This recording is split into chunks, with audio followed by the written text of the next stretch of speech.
Latar belakang kedatangan bangsa Eropa ke Indonesia. Indonesia memiliki daya tarik bagi bangsa Barat. Motivasi 3G, Gold, Glory, dan Gospel. Daya tarik Indonesia bagi bangsa Barat.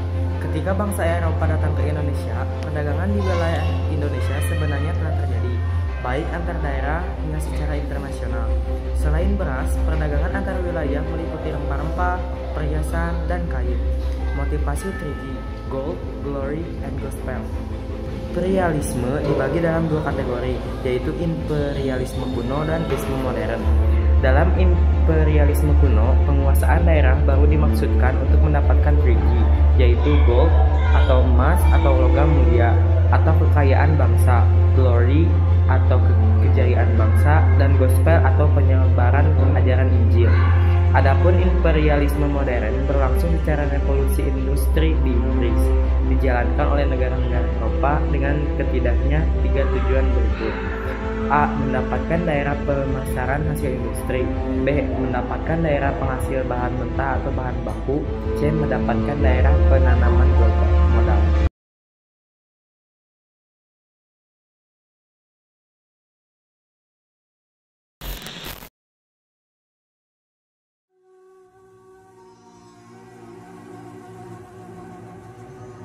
Portugis. Orang Portugis pertama yang mencoba mencari jalan baru ke Indonesia adalah Bartolomeus Dias. Ia meninggalkan Portugis pada tahun 1487. Ia menyusuri pantai barat Afrika hingga tiba di Tanjung Harapan Baik di Afrika Selatan, tetapi ia gagal mencapai India. Orang kedua Portugis yang mencoba mencari jalan baru ke Indonesia yaitu Vasco da Gama, berangkat pada tahun 1497 dan berhasil melewati Tanjung Harapan Baik, akan tetapi tidak mencapai sampai Indonesia. Orang ketiga yang mencari jalan baru ke Indonesia yaitu Alfonso de Albuquerque, pada tahun 1511 berhasil menguasai Malaka. Malaka kemudian dijadikan pusat kekuasaan dan kekuatan Portugis. Kedudukan bangsa Portugis di Malaka semakin kuat. Pada tahun 1512, Portugis mengirimi beberapa kapal dagang ke Maluku untuk membeli sendiri rempah-rempah. Ketika Portugis masuk ke Maluku, kerajaan Ternate dan kerajaan Tidore dalam keadaan saling bermusuhan.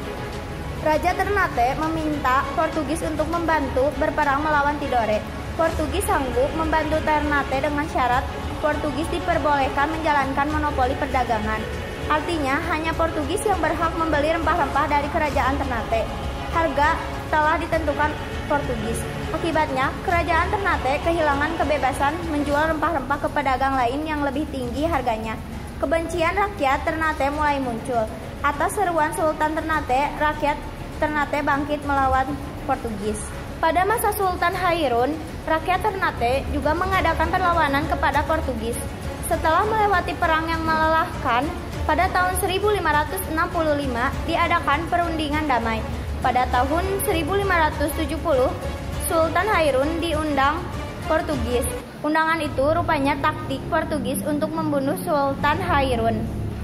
Terbunuhnya Sultan Hairun membangkitkan kemarahan rakyat Ternate.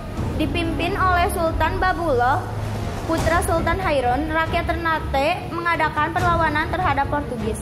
Pada tahun 1575, rakyat Ternate berhasil merebut benteng Portugis dan sekaligus berhasil mengusir Portugis dari Ternate.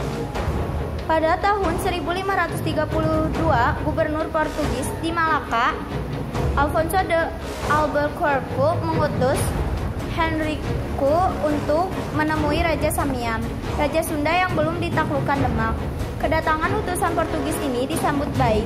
Waktu itu Raja Samiam memerlukan dukungan untuk menghadapi kekuatan Demak yang ingin menguasai seluruh Jawa Barat. Portugis diizinkan membangun pangkalan dan kantor dagang di pelabuhan Sunda Kelapa. Portugis berharap kerjasama ini akan memudahkan jalan menuju Banten.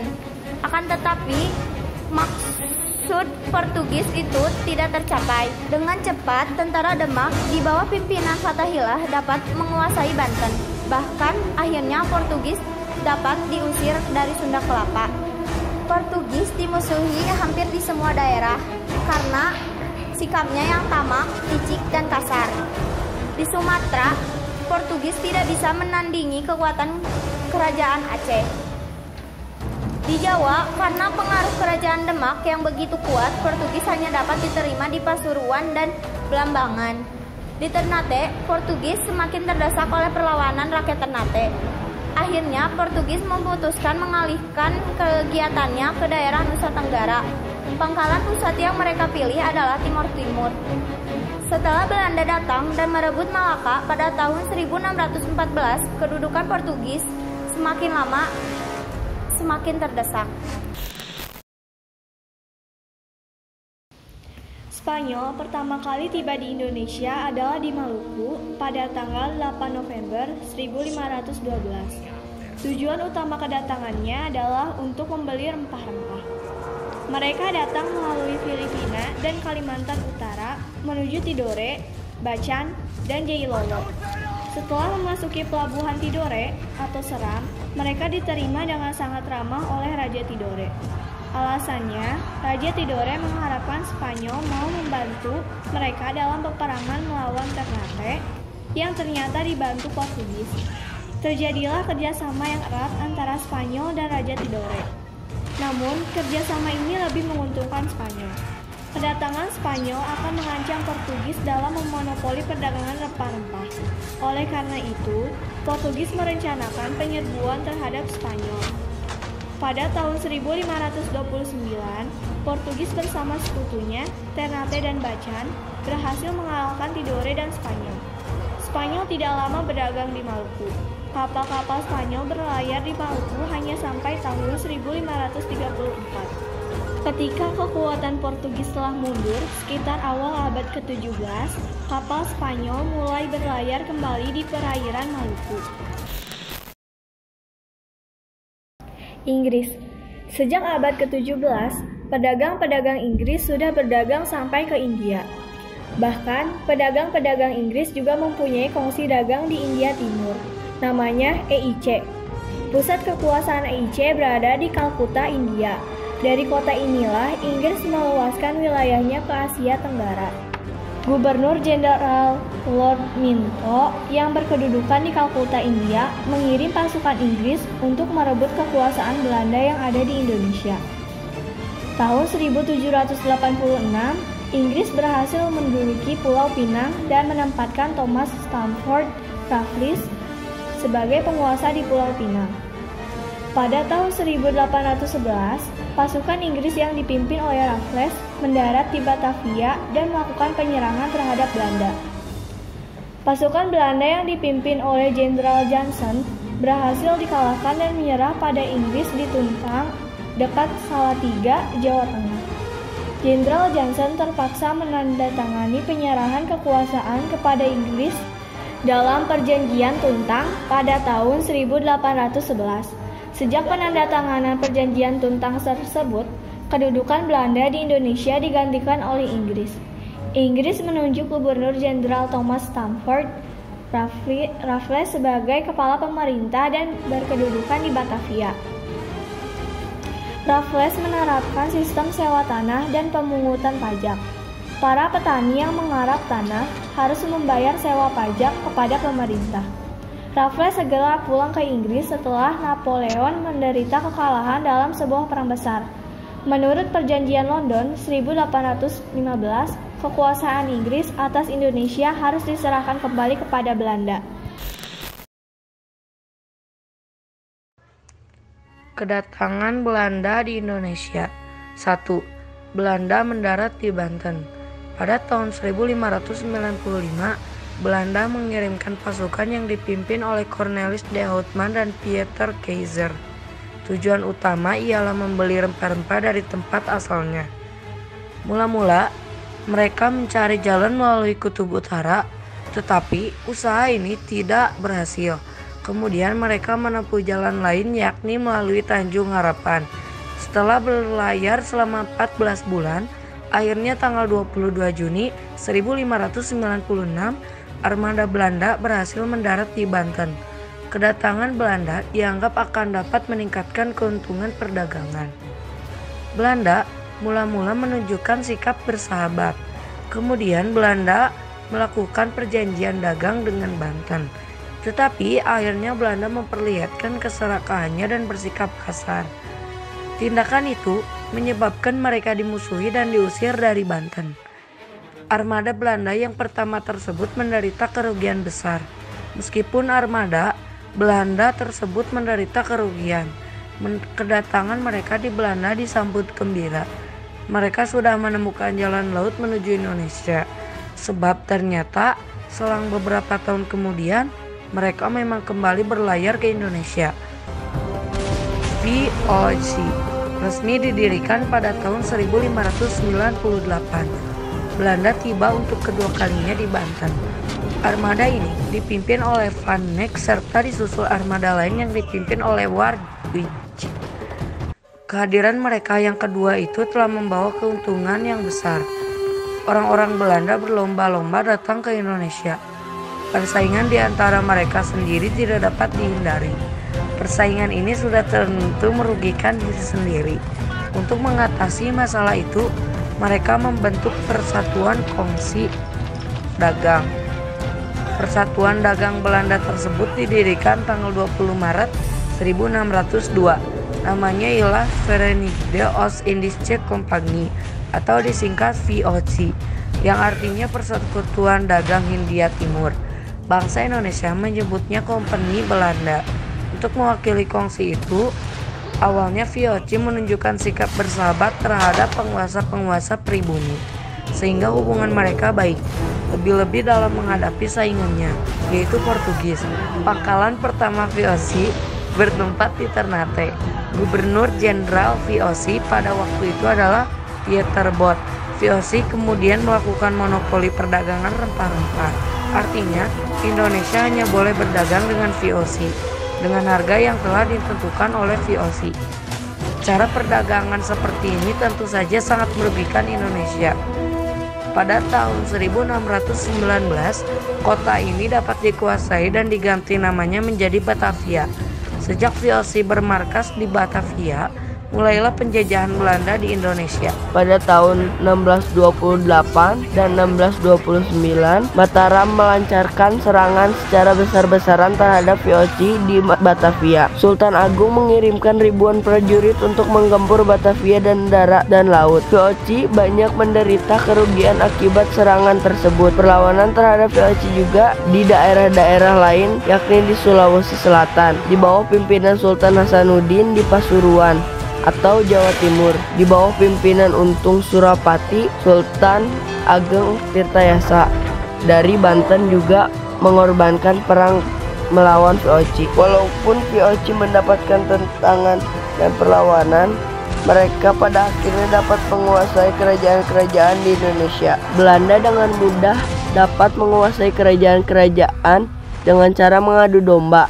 Bahkan Belanda memperalat kerajaan yang satu untuk menyerang kerajaan lain. Menjelang abad ke-19, keadaan keuangan VOC semakin memburuk sehingga VOC mengalami kebangkrutan. Setelah keadaan yang parah ini, pada tanggal 31 Desember 1799, pemerintah Belanda memutuskan untuk mengambil alih kekuasaan VOC di Indonesia. Pada tahun 1806, Napoleon Bonaparte atau Kaisar Perancis berhasil menaklukkan Belanda. Napoleon kemudian menemukan atau mengubah bentuk negara Belanda dan dari republik menjadi kerajaan.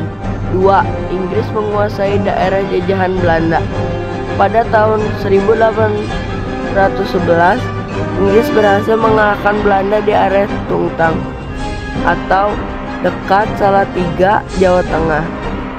Belanda di bawah pimpinan Jenderal Jensen terpaksa menandatangani perjanjian Tuntang.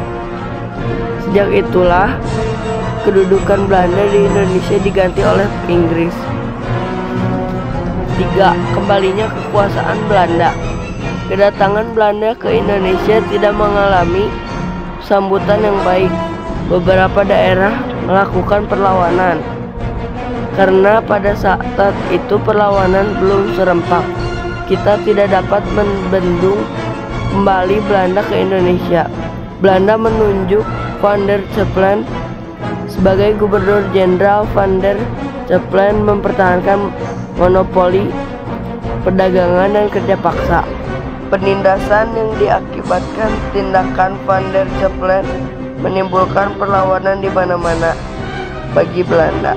Peperangan yang terjadi itu memakan korban dan biaya yang cukup banyak. Pada tahun 1830, Van der Capellen diganti oleh Van der Busch. Ia diberi tugas untuk mengisi kas keuangan Belanda yang kosong. Setelah memeras otak beberapa lama, Van der Busch menemukan suatu cara. Ia memberlakukan tanam paksa dan kultur setel. Kalau aturan tanam paksa dijalankan, para petani tidak dirugikan. Kenyataannya, banyak terjadi penyelewengan terhadap aturan tersebut. Peraturan tersebut akhirnya tidak berlaku. Pihak Belanda pun semakin bertindak sewenang-wenang. Harga kopi, teh, tembakau, dan tebu dibayar dengan harga murah. Tanam paksa menimbulkan penderitaan rakyat yang amat menyedihkan. Beban rakyat semakin berat. Hasil pertanian pun semakin turun. Rakyat mengalami kelaparan. Banyak rakyat kita yang mati kelaparan. Sebaliknya, tanah paksa ini menguntungkan Belanda. Kas negara Belanda yang tadinya kosong kini terisi kembali. Hasil tanam paksa diangkut seluruhnya ke Belanda. Bahkan hasil tersebut digunakan untuk membangun negeri Belanda. Penjajahan Jepang. Proses kedatangan Jepang ke Indonesia. Jepang mulai terlibat dengan peperangan pada masa Kekaisaran Hirohito. Pada 7 Desember 1941, terjadi pengumuman Jepang ke pangkalan militer Amerika Serikat di Pearl Harbor yang menyebabkan terjadi Perang Dunia II di Asia Pasifik, atau perang antara Jepang dan negara-negara barat. Kemenangan Jepang ialah melawan Amerika dan menghancurkan pangkalan Amerika di Hawaii. Dengan kemenangan ini, memudahkan Jepang memperluas daerah jajahan di Asia Tenggara. Awal mula Jepang ke Indonesia didasari atas kebutuhan Jepang akan minyak bumi untuk perang pada tahun 1942. Jepang berhasil mengalahkan Belanda, maka posisi Belanda di Indonesia jatuh kepada Jepang di Indonesia. Jepang memperoleh kemajuan pesat yang diawali penguasaan Tarakan Kalijati. Penyerahan Jepang tanpa syarat oleh Letjen Hatterpoten pada 8 Maret 1942 di Kalijati menandai berakhirnya kekuasaan Belanda di Indonesia pada masa Jepang menggunakan pemerintah militer. Pemerintah Jepang di Indonesia terbagi menjadi 3 wilayah, yaitu 1. Tentara 16 atau Angkatan Darat, memerintah atas wilayah Jawa dan Madura yang berpusat di Jakarta. 2. Tentara 25 atau Angkatan Darat, memerintah atas wilayah Sumatera yang berpusat di Bukit Tinggi. Dan yang terakhir 3. Armada Selatan 2 atau Angkatan Udara, memerintah atas wilayah Kalimantan, Sulawesi, Nusa Tenggara, Maluku, dan Papua yang berpusat di Makassar. Tujuan Jepang mengikuti Perang Dunia II. 1. Dibukanya politik isolasi Jepang dan diterapkannya restorasi Meiji. 2. Berkembangnya Jepang menjadi negara imperialis. 3. Jepang berambisi menjadikan Asia dan dunia sebagai keluarga besar dan Jepang pemimpinnya. Pendudukan Jepang di Indonesia. 11 Januari 1942, Jepang menduduki daerah minyak di Tarakan, Balikpapan, Pontianak, Samarinda, dan Banjarmasin. 16 Februari 1942, Jepang menduduki Palembang. 1 Maret 1942, Jepang mendarat di Pulau Jawa. Taktik Jepang menguasai Indonesia. 1. Mengumandangkan propaganda bahwa Jepang merupakan saudara tua dari bangsa Indonesia. 2. Membolehkan penggunaan bahasa Indonesia di samping bahasa Jepang sebagai bahasa resmi. 3. Mengikut sertakan orang Indonesia dalam organisasi resmi pemerintah Jepang. 4. Menarik simpati umat Islam dengan mengizinkan Majelis Islam ala Indonesia tetap berdiri. 5. Membolehkan bendera merah putih dikibarkan berdampingan dengan bendera Jepang. pengontrolan yang dilakukan Jepang. 1. Mengadakan Romusa. Romusa adalah tenaga kerja yang diambil dari para pemuda dan petani untuk bekerja paksa pada proyek yang dikembangkan Jepang. 2. Para petani diawasi secara keras dan hasil-hasilnya harus diserahkan pada Jepang. 3. Hewan peliharaan dirampas paksa untuk memenuhi kebutuhan konsumsi Jepang. Kebijakan yang dilakukan Jepang. 1. Melarang semua rapat dan kegiatan politik. 2. Politik dumping. 3. Propaganda. 4. Romusa. Organisasi yang dibentuk Jepang dalam bidang militer. 1. Heiho. Tanggal 2 September 1942. Rata-rata anggota Heiho berusia 18-25 tahun yang direkrut untuk pembantu prajurit Jepang bertugas untuk: yang pertama, membangun kubu dan parit pertahanan; yang kedua, menjaga tahanan, dan lain-lain. 2. Peta atau pembela tanah air. Tanggal 3 Oktober 1945. Di peta mengizinkan anggotanya mendapat jabatan tinggi dan diminati 57.000 orang. Di beberapa daerah, peta melakukan pemberontakan seperti yang dilakukan Supriyadi di Blitar. 3. Keidoban. Merekrut anggota berusia 25-35 tahun. Mereka dilatih untuk menjaga-jaga desa-desa yang menjadi pertahanan Jepang. Keterangan. Organisasi militer adalah kelompok yang memegang senjata dan merupakan organisasi kekerasan fisik untuk mengamankan negara.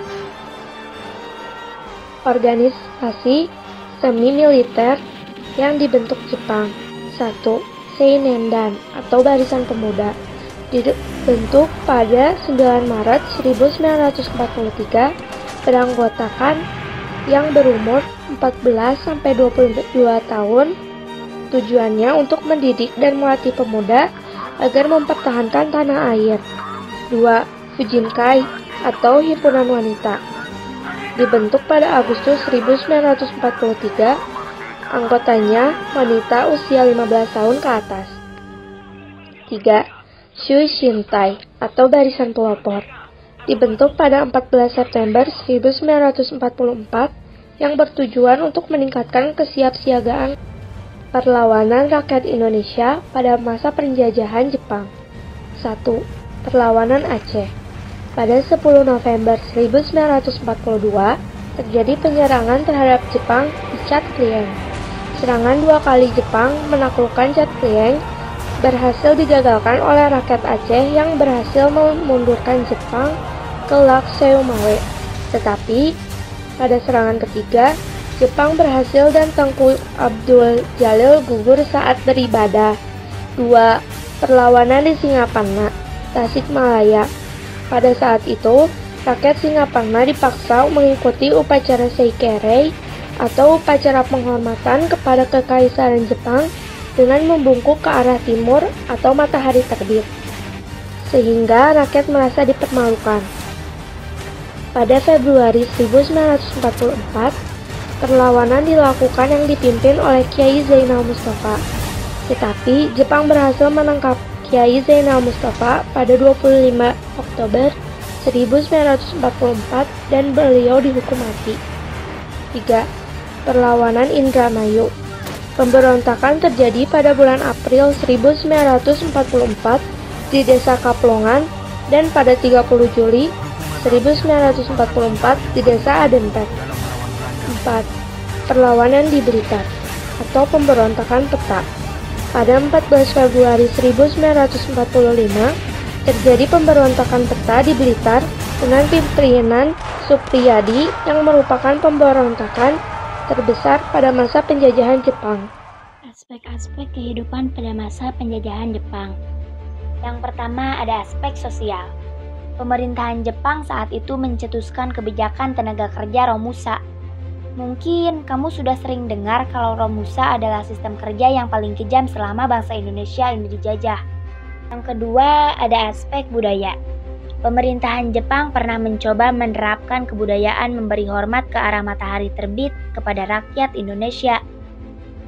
Jepang berusaha menerapkan nilai-nilai kebudayaannya kepada bangsa Indonesia, tetapi langsung mendapat pertentangan dan perlawanan dari masyarakat Indonesia. Aspek pendidikan. Sistem pendidikan Indonesia pada masa pendudukan Jepang berbeda dengan masa pemerintahan kolonial Hindia Belanda. Pada masa pendudukan Jepang, semua kalangan dapat mengakses pendidikan, sedangkan pada masa Hindia Belanda, hanya kalangan atas atau bangsawan saja yang dapat mengakses. Akan tetapi, sistem pendidikan yang dibangun oleh Jepang itu memfokuskan pada kebutuhan perang.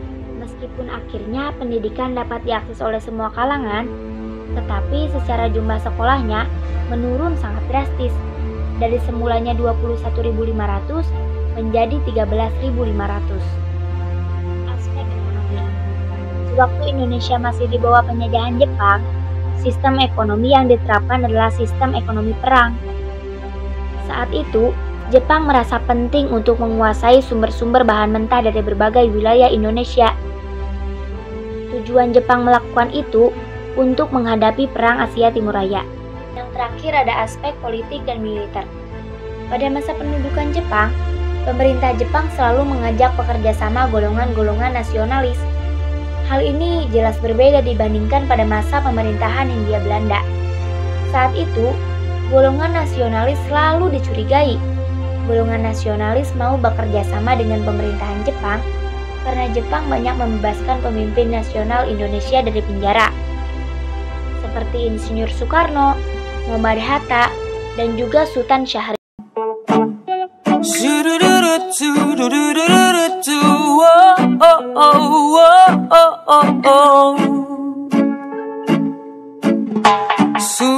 Sudah biasa diriku ditinggalkan, diacukan dan dicampakkan oleh orang yang ku cinta. Menyakitkan, tapi tak ku rasakan. Ku pasrahkan semua pada Tuhan yang telah mengatur semua jalanku.